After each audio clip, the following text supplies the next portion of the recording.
Well, g'day again. I'm trying to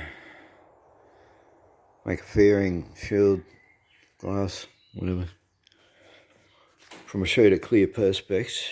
This is a piece I already had. What I do is my sandblaster, I replace the screen probably twice a year, every 6 months or so. And I buy a 1200 by 600 sheet of clear perspex, so I suppose it's about 3mm thick. And yeah, I get 2 pieces out of it. So this was a leftover piece from the last time I did it. Anyway, as you can see, I got the tripod set up. I did attempt to video the whole thing, but yeah, I'm trying to do it just with a heat gun. And there's a few issues. Like it was just taking too long, so I cut the video.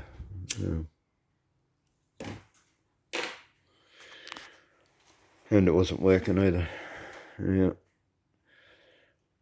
First thing I discovered is I had too big an area. What I was going to do is shape the whole 600 by 600 sheet, form the whole thing, and then cut it out later. But yeah, because like I'm only going to do a short fairing. It's not going to extend, or short screen. It's not going to extend much past where the fairing finishes anyway. Which is basically because I don't like looking through screens. You're already looking through the screen of your helmet. You don't want to be looking through 2 screens. So for me, it's got to be low enough to see the road in front, be able to look over the top of it and see, within a few metres of the bike. Anyway, the first mistake, because I'd watched several videos of people doing this sort of thing. The only ones I could find making actual bike fairing screens, or bike screens, with small dirt bikes. Most of them had sort of square corners, they weren't rounded. And the other videos I watched were people, making large cabinet screens and things, and they were using large ovens. One bloke used his kitchen oven, but I'm not going to risk doing that. For one, I don't want fumes in the house, fumes in the oven. I don't want to risk catching fire. We haven't even got a light in the oven, the house oven, so it's sort of difficult to watch what's happening, what's in there. And there's only, between where it melts and where it catches fire isn't a great jump in temperature, so there's a fairly big risk involved in doing that. But anyway, the mistake that I made in doing this was I was trying to melt the whole thing so it just like dropped onto the mold and formed its own shape. But in doing that, I got these creases in it. Also managed to burn it in a couple of places, and that just didn't work. So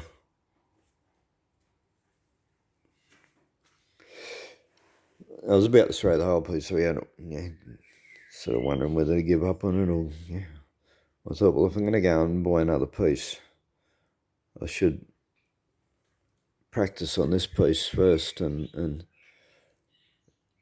figure out a way to do it. And as you can see, I've got some cotton gloves. They're steam pipe gloves they were given to me.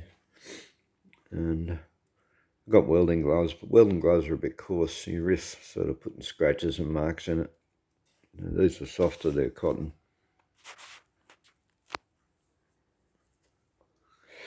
And what I did is I just sort of heated it, kept going over it, and then softened it enough to pull it down. See, but then when I pulled it down, because it wants to just lift up again, because it's not actually at melting point, So you've got to hold it down until it cools. And so I sort of did that. I did one corner. And then while I was doing the other corner, this one was lifting up again and so on. So that's what I come up with, the idea of taping it down. That seems to have worked. So and this is completely cool now. It should actually hold the shape.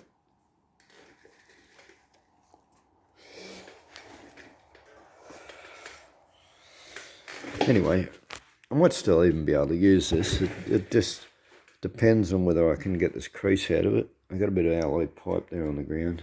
I'm going to try heating it up and rolling this crease out. If I can get the crease out, see this, the cut in this sort of curves that go, does this big loop around here. And this bottom section will be painted black anyway on the inside, so I may actually be able to paint over the burn mark. If I can get the crease out, the burn mark might not be a problem because I can cover it with paint, and I may still even be able to use this screen. I do have a little bit of a sort of a ridge and a hollow there.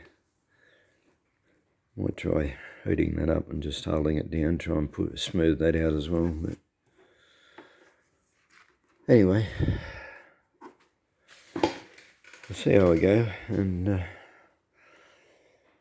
yeah, I'll try and figure out, I think I've figured out a way to do it, but whether I can save this screen or not, or whether I have to go and buy another one, whether it might actually be too short, so I cut it down to, because I'll show you. This is the piece I cut it out of. Let's see. Right, that's just completely irrelevant. That's stuffed. Burn marks in it everywhere, and it's all over the place. So I tried to cut out as much of it as I could, but it might actually be too short. Like even if I get this done and it works, I might put it on. It might be too short when I get it on the bike. It might look silly. So anyway, I'll continue with this and see if I can roll these out, smooth it out, and see what happens. And yeah,